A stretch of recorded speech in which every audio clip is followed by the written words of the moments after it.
November when he checked on some of his hives in Florida. When I pulled into a bee yard in Florida, there was 400 hives of bees. 3 weeks before that looked great. And all of a sudden, here we got roughly 400 beehives that are totally empty. The bees were all gone. They're gone. I mean, where'd they go? Don't know. I mean, I literally got down and crawled around. I mean, seriously, I got down on my hands and knees and crawled around, and then there's no dead bees. There are no dead bees anywhere. I mean, you can't find any bees. They flew off someplace. And never came back? Never came home. Had you ever seen that before? No.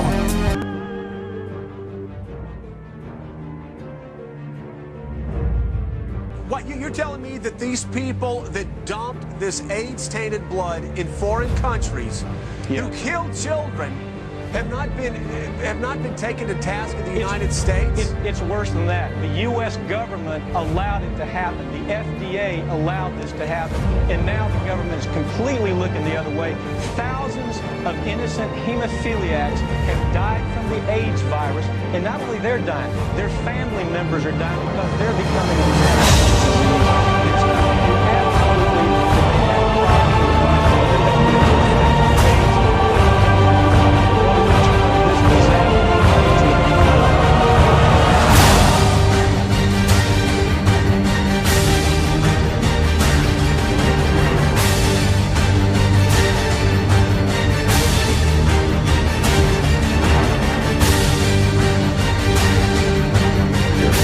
Monday's earthquake in western China was the 25th significant earthquake this year.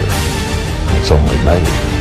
In 2003, the USGS listed more than 70 significant earthquakes, more than the total number for the 70s, 80s, or the 90s.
This is Aaron Russo, a filmmaker and former politician.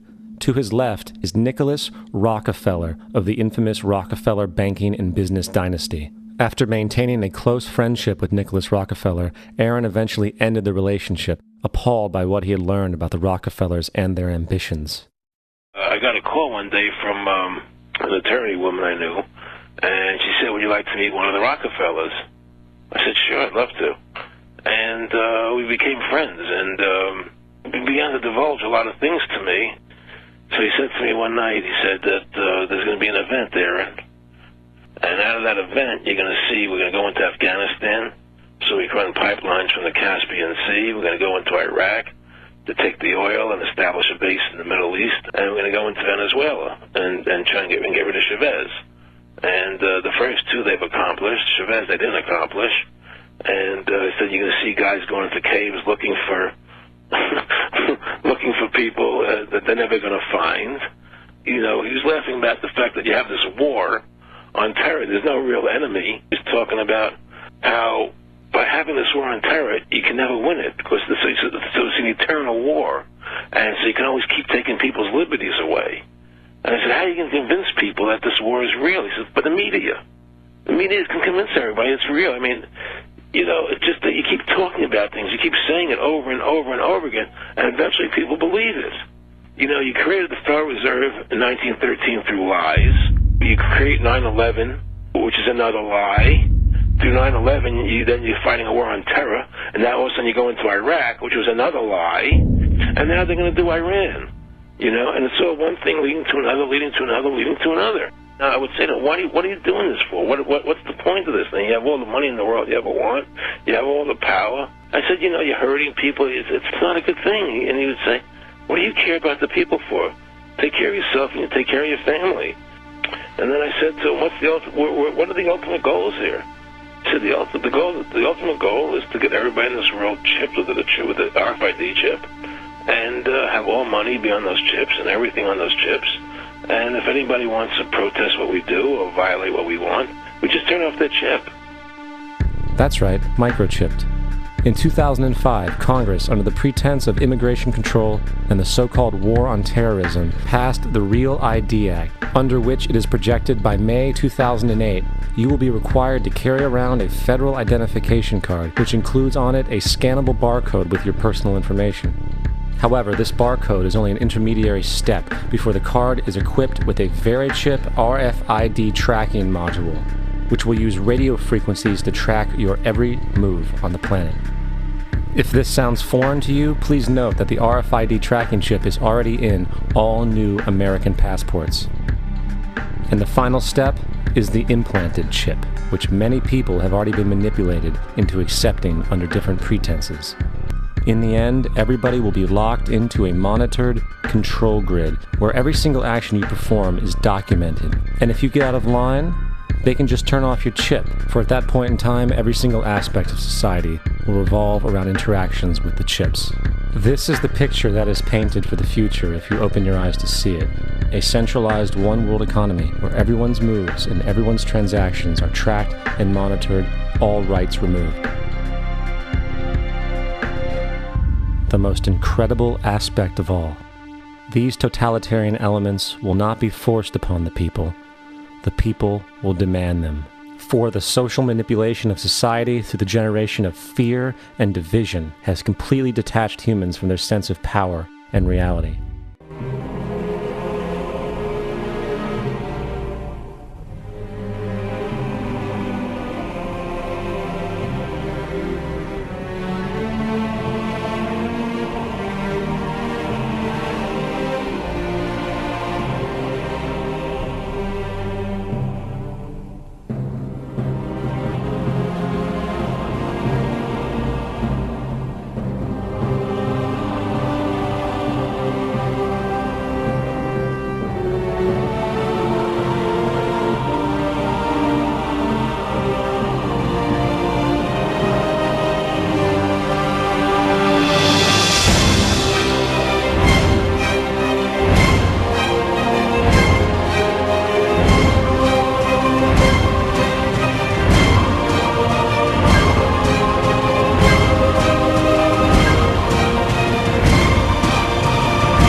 When studying ancient warnings, one would find it difficult to overlook writings from the Bible, which shockingly provide warnings of a worldwide devastation and also hint to a pole shift occurring, described as taking place before what most people refer to as Armageddon, a worldwide war for resources and survival.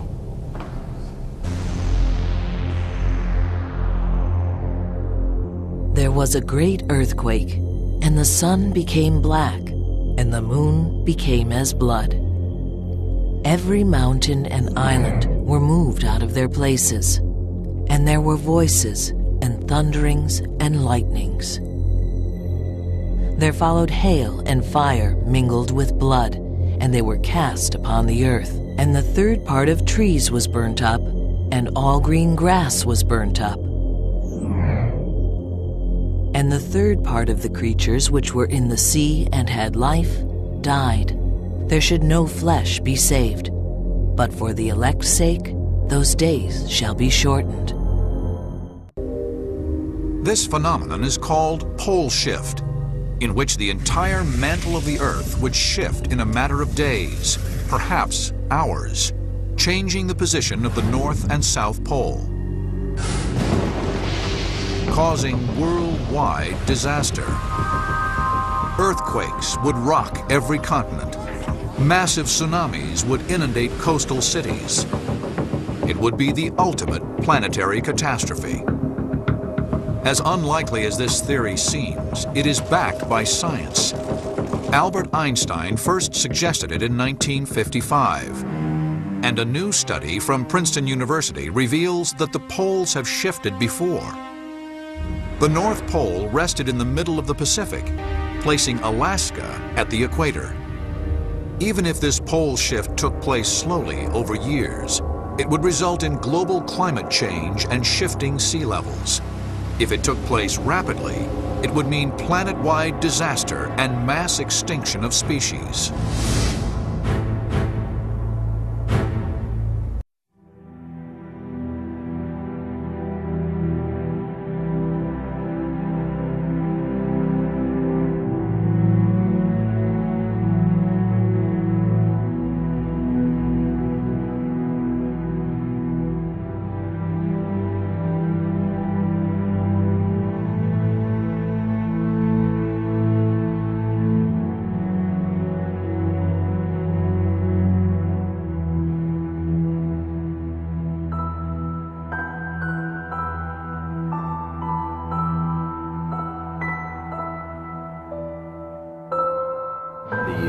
Chief scientist of the IRAS satellite actually announced having found this planet December 30th, 1983. It was picked up by 6 dailies. It made the Washington Post. It's one of those daily newspapers that picked it up. Very quickly thereafter, they wanted to make sure people understood that it was a mistake.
The Sina then speaks of another war to come, a war in which Russia slides back into communism and joins China and the Middle East.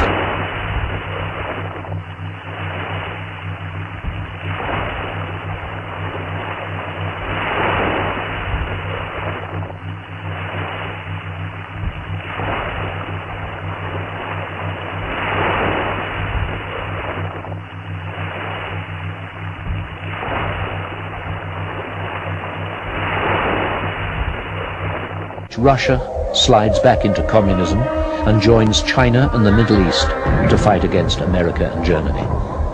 The war is won by the West, with Germany becoming the leading economic nation on earth. England is all but destroyed in this final war.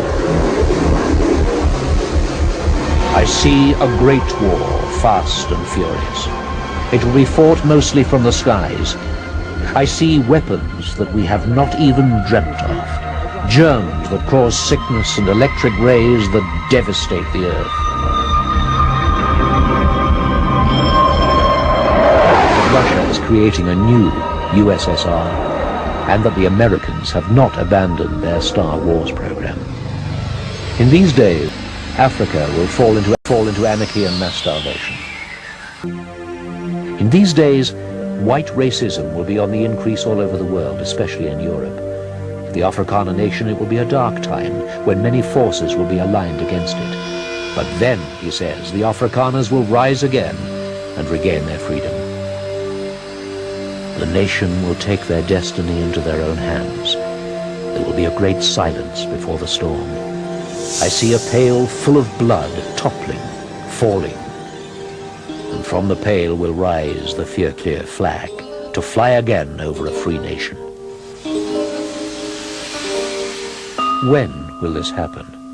When people asked, he simply said, the time and place is known only to the Lord. But there are some indicators. In 1916, he tells his friend, there will come a time when I will be once again in the news. In those days, I see we are still fighting amongst ourselves.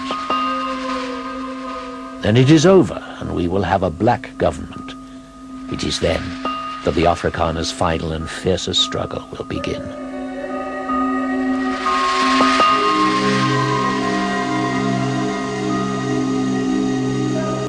And then he said something strange. This will come to pass when the ice starts melting.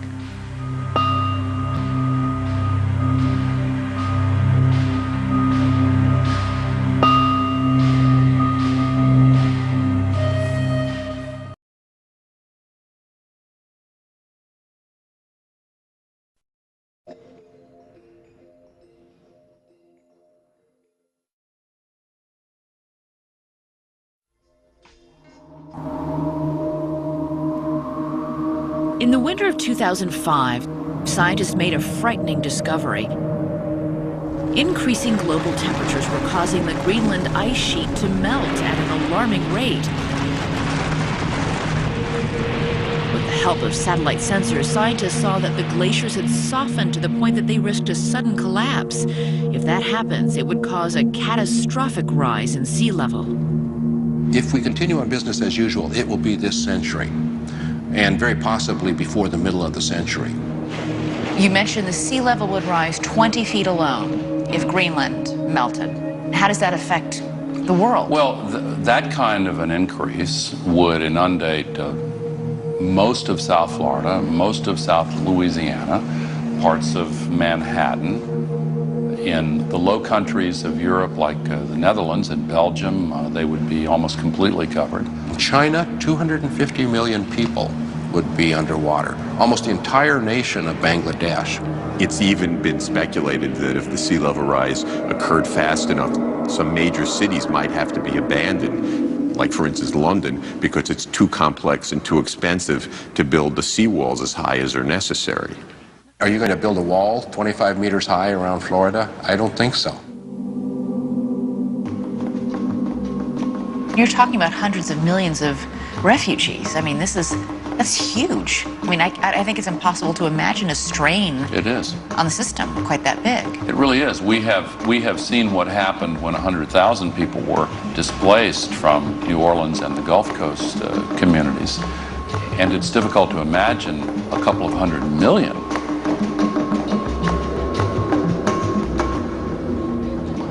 You're going to see mass migrations on a biblical scale. Obviously, the movement of people into new areas and the social ramifications of that are going to cause real problems. As an estimated 1 billion people worldwide are forced inland by rising waters, the remaining habitable land will ironically be gripped by a different kind of water crisis. In the West, 75% of the water comes from snowpack. We're going to lose that snowpack. We've built up cities, huge cities, that depend totally on that water. With the planet's fresh water in short supply, it would become increasingly difficult to grow crops, setting off a worldwide food shortage, igniting a new set of crises. The United Nations identifies something like 150 flashpoints where wars may be fought over water.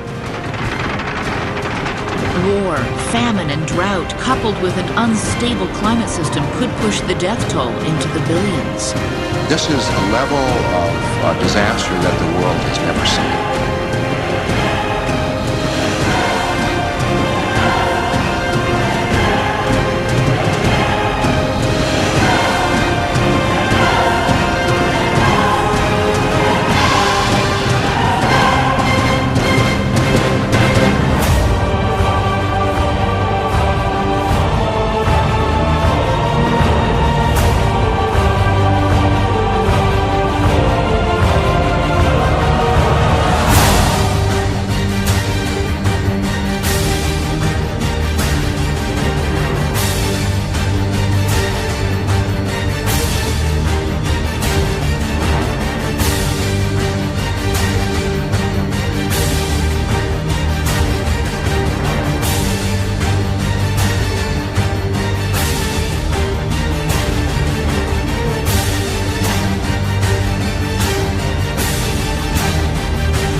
Yet Adolf Hitler is the closest we can come to understanding the Christian vision of the Antichrist.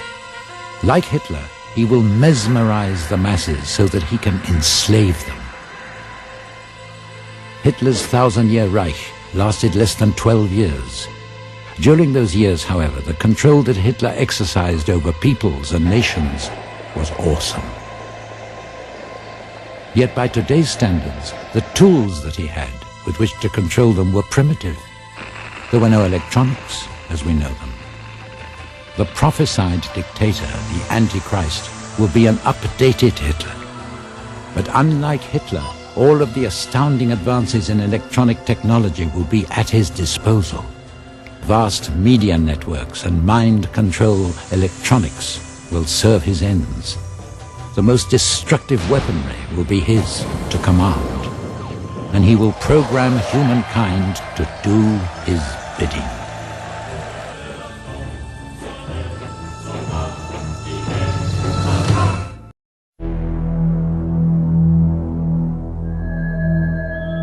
In Revelation chapter 13, we read, "He causes all, both small and great, rich and poor, free and slave, to receive a mark on their right hand or on their foreheads, and that no one may buy or sell except one who has the mark or the name of the beast or the number of his name." We are told that the final method of exchange will not be with money, but will be done with an assigned mark that is put upon the right hand or the forehead of a person. Now with modern technology, not only do we see this as a potential, it is happening today. It's interesting that in our day and age, there is a technology emerging that Hitler or Stalin or any world dictator would dream of, and that is the electronic mechanisms by which one can control all commerce within a nation or perhaps even the whole world by cashless transactions with barcodes, with implantable chips and what have you. People often wonder, are we really in the last days? I mean, what is this talk about, the last days? There are a number of signs that the Bible gives that really identify our generation as the first one that you could say is in the last of the last days. This thing is about to wind up. One of them we find in Revelation 13, where the Bible says a man will arise who will control the world. Now you've got to have a lot of technology to control the world, and part of what he controls is all banking and commerce. You couldn't have done this in the past. You couldn't have even imagined doing this in the past. And somebody's coming, and he's going to control the world, all banking and all commerce, and we have the technology to do it today, technology that was never even dreamed of in the past. In the future, some companies envision a self-serve supermarket where every item is scanned as you walk through the store. No waiting, except for... Excuse me, sir. The occasional hassle of human interaction. Forgot your receipt. Maureen Maher, CBS News. Leave your purse at home. Soon it may not matter at all because all of that information could be accessed through a chip so small that it fits inside your body. NBC 10's Dawn Timoney explains. It's called a Vera chip, no bigger than a few grains of rice. It's implanted in your arm. Different implant for the human body. It's a microchip that can be used for identification and to get medical help. No bigger than a grain of rice. This chip is at the center of a growing battle over its benefits and drawbacks. CBS's Bobby Harley has both sides of the story and the first people to get the chip. Freddie wears a beeper-like GPS gadget and was also injected with a Vera chip. Implanting both devices would give him and his family more peace of mind. But privacy advocates have... We need some system for permanently identifying safe people. Most of us are never going to blow anything up, and there's got to be something better than one of these photo IDs, a tattoo somewhere maybe. The Saudis used an American device to scan the eyes of travelers. I wouldn't mind having something planted permanently in my arm.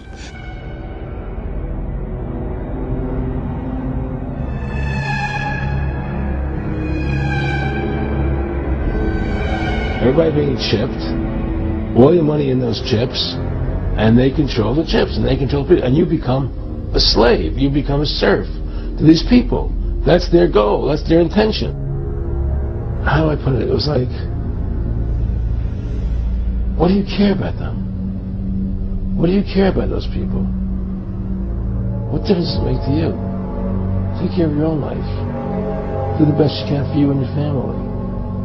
What do the rest of the people mean to you? They don't mean anything to you. They're just serfs. They're just people. You know, it was just a lack of caring. You know, and that's just not who I was. It was just sort of like cold. You know, it was just like cold. You know, and I used to say to him, what's the point of all this? You have all the money in the world you need. You have all the power you need. What's the point?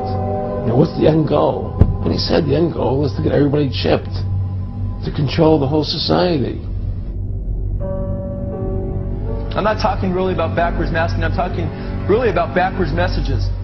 In fact, one way to do it, which wouldn't require demons or higher intelligences to intercede, would be just to take straight words, take 7 or 8 words in a song, and reverse them. And then when you played it backwards, you would hear those words. But when you heard it forwards, what would you hear? You'd hear something backwards. It wouldn't make sense. So when people talk about how backwards masking is done in the studio, yeah, that kind of backwards masking is done in the studio. No problem. That's not what we're talking about. We're talking about when you hear music and lyrics forward, and then you hear those same lyrics backwards, and it's a message forward, And those same words are a message backwards. Okay?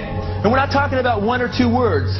We're not talking about something like the cat and playing it backwards and trying to get something like tack backwards and something out of the. We're talking about sometimes over 15 words straight. We're talking on Stairway to Heaven right around 30 words. Okay? And we're not only talking about that, we're talking about a song that wasn't engineered to be heard backwards, but came right from the spirit world automatically.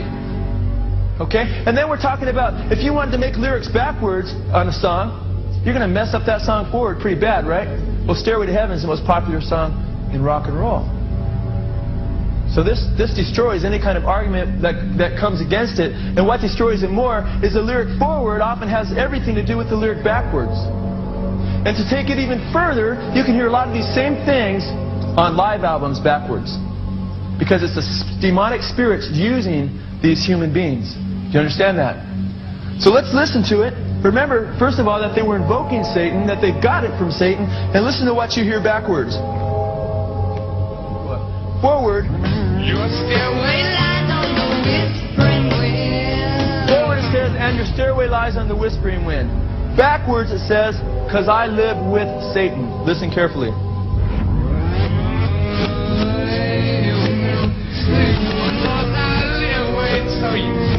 Raise your hands if you heard that. Quite clear, quite obvious. There's a lot more.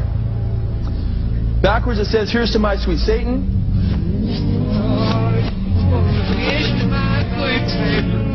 Did you hear that? Listen carefully. It says, I want to live it backwards, like the Zet, whose power is Satan.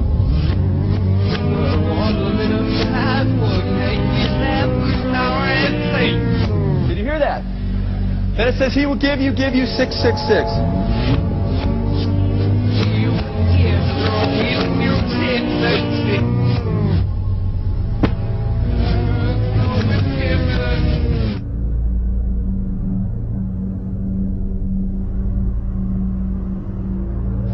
Was that I got 7 years in which the devil would give me anything I wanted. He'd given me wine, women, song, dope, power, you name it, I'd have it.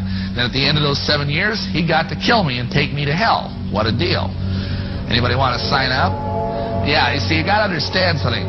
The satanic doctrine here is that hell is not what we believe it is, or what the Bible teaches it is.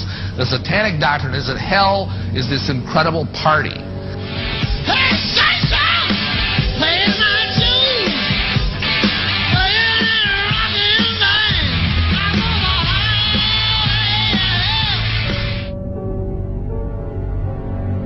band! Jim Morrison, too, was into Aleister Crowley. And right here, I want to show you a picture on the back of one of his albums. And here you see Jim Morrison, and under him you see a little statue of Aleister Crowley. And Jim Morrison, too, was into demonism and admitted that he was possessed by spirits. He will give you 666. Big deal. The mark of the beast will come out. People will take it on their right hand or their forehead. And then all of a sudden they'll get grievous sores on their right hand. And they'll say, hey, what's going on? It's not working. There's some kind of reaction to this mark. And then before you know it, according to Revelation 14, everybody that takes the mark of the beast will be damned in fire and brimstone, it says, forever. And the smoke of their torment rises up forever and ever. Big deal. It's a big deal in this sense. The people that take the mark of the beast, the people that are rejecting Jesus right now, are not going to make it into God's kingdom. And we need to reach people and say, hey, the scriptures say, Jesus said, except you repent, you shall all likewise perish. We need to turn to him wholeheartedly. Where are you turning at this time? Who are you following? Not to follow Jesus is to follow Satan according to the Word of God. And here's a group of neurons right here. And at the University of Southern California, Theodore Berger has shown that brain cells called neurons can grow onto microchips and communicate with them. That the capability exists for building computer chips that act just like nerve cells. And we're developing the capability for interfacing those computer chips with the brain. And Ray Kurzweil sees a day when microscopic computers will make all kinds of learning as easy as downloading. You would be able to do things that you wouldn't otherwise be able to do. Is it possible that you could download information into one of these chips? And stop me if this is silly, and give somebody instant knowledge. It's not.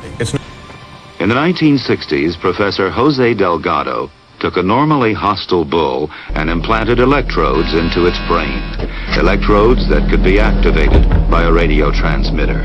His objective was to see if stimulation of the bull's midbrain could short-circuit the rage signals, stopping the bull before it reached the matador. After the bull had recovered from the implantation and in mid-charge, the button was pressed. The bull's aggression ceased instantly. A clearer experiment was performed with cats. In this classic example, the hypothalamus, the rhythm maker, was implanted with electrodes. Could it be responsible not just for rhythms, but also for rage? The switch is turned.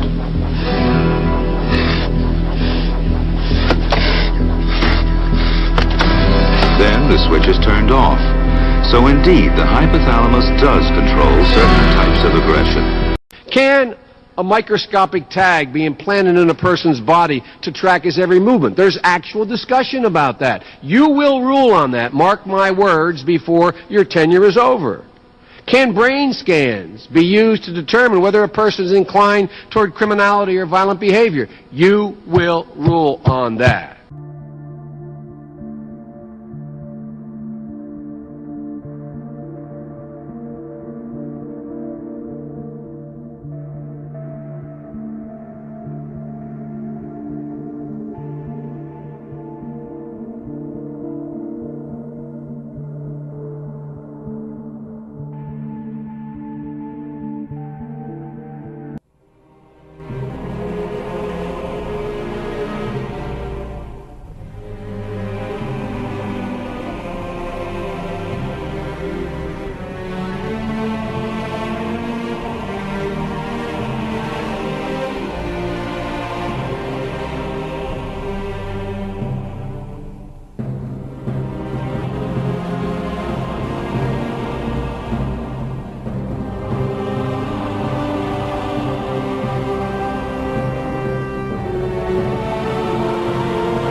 Yes, we can. Yes, we can.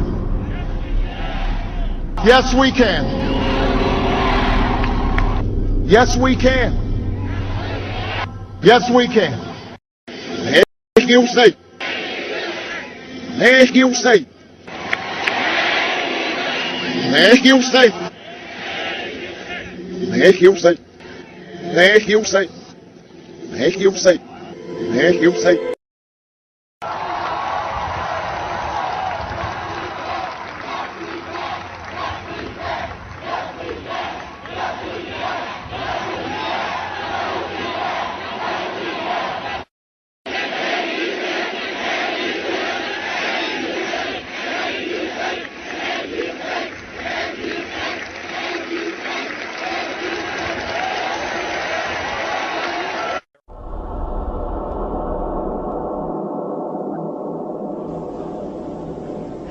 Politicians are advancing a global plan, the plan of the Antichrist. This is the doctrine of Lucifer, which Freemasons, Knights Templar, and members of the Illuminati global network of secret societies follow.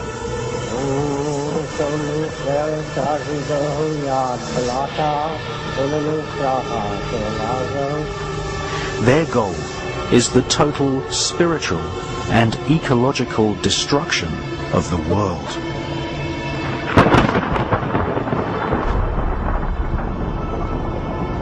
They use advanced technology to spy on and kill whoever gets in their way. Which is being actually carried out right now, is to create conflict, to create wars.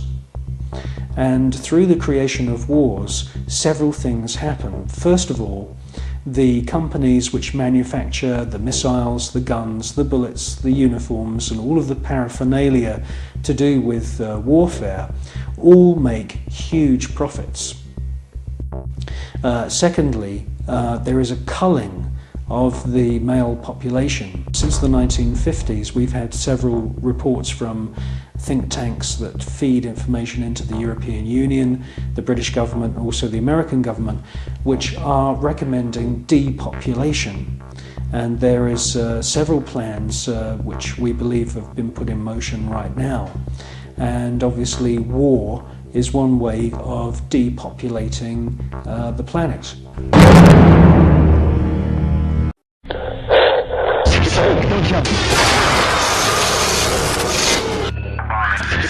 Binary chemical weapons.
Now this is an excerpt from chapter 2 of Eleanor McBean, who was a PhD, her swine flu expose, entitled The Flu 1918 and Now. This is a picture of the 1918 Spanish flu that killed millions.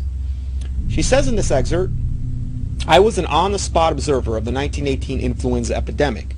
All the doctors and people who were living at the time of the 1918 Spanish influenza epidemic said it was the most terrible disease the world had ever had.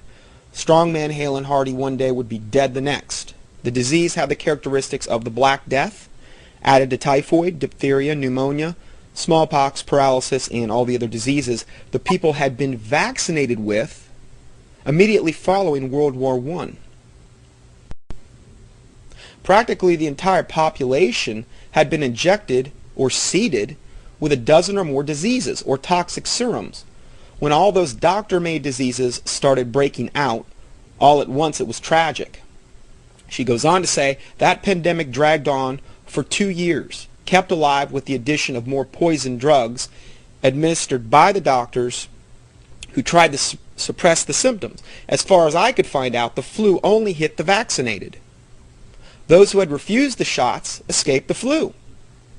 My family had refused all the vaccinations, so we remained well all the time. So the rest is history. 50 million people died worldwide, and that's probably a very conservative estimate. So the evidence strongly suggests the Spanish flu of 19 was actually created and then spread through vaccinations. But the panic-stricken public demanded a vaccination, not realizing that that was the way in which the disease was spreading. Will history repeat itself?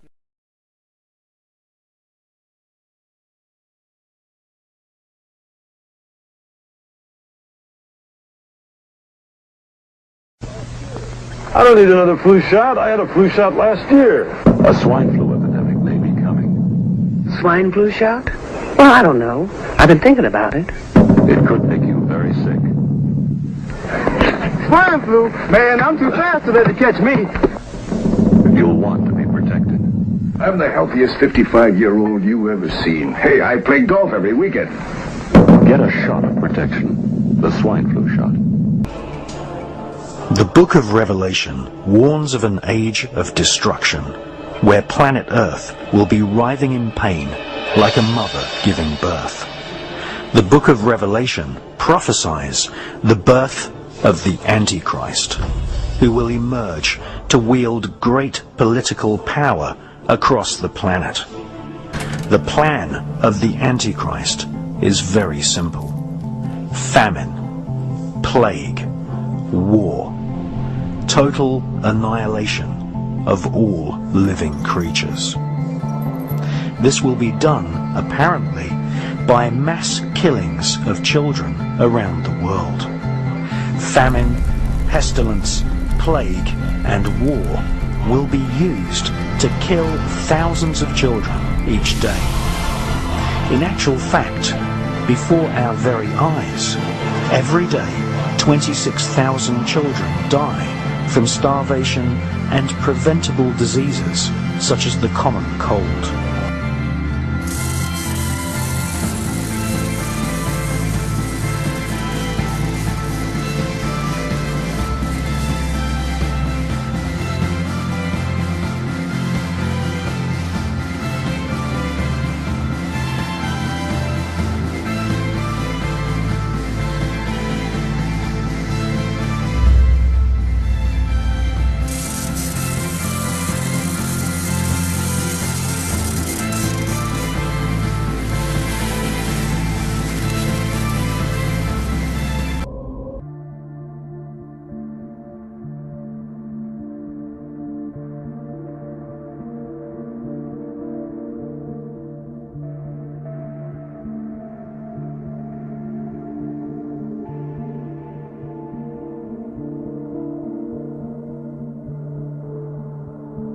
The FEMA plans to imprison American citizens have generated a lot of interest around the country in locating the potential prison camps throughout the country, or facilities that have other uses but which could be quickly used to detain large numbers of people, such as this Amtrak facility in Beech Grove, Indiana.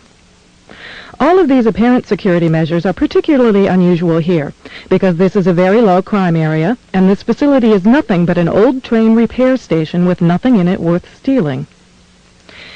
In this portion of the parking lot is a brick building, suitable for processing, next to a gate that leads right out to the railroad tracks, and all of this is contained inside a fully fenced area, now 3 layers deep in fencing at this point. This U.S. Air Force train indicates federal and military involvement.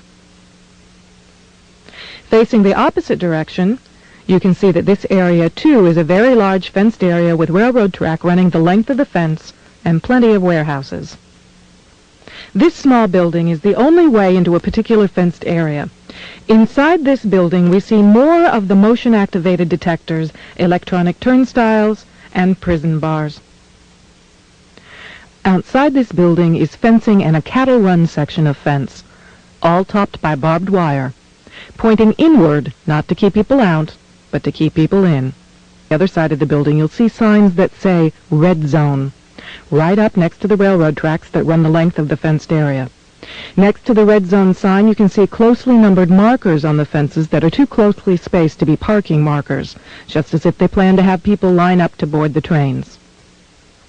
Looking around, you can get an idea of how huge this place is and how many people it could contain in its fenced-in area. In yet another fenced area, we see a large warehouse building at the end, with the electronic turnstiles in front of it. The building is one that has a new concrete floor, and its doors and windows have all been blocked. Outside, there are new gas pipes.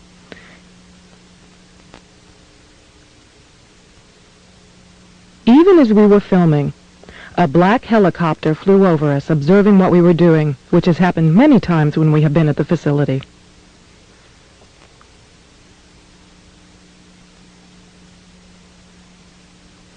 The gas lines and gas pipes at the facility run the length of the buildings.